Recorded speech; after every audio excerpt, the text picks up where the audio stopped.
ஆசை கோபம் களவு கொள்பவன் பேசத் தெரிந்த மிருகம்.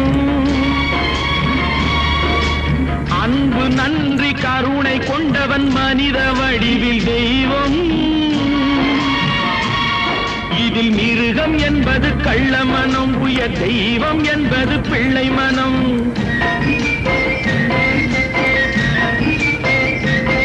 இந்த 6 கட்டளை அறிந்த மனது ஆண்டவன் வாழும் வெள்ளை மனம், ஆண்டவன் வாழும் வெள்ளை மனம்.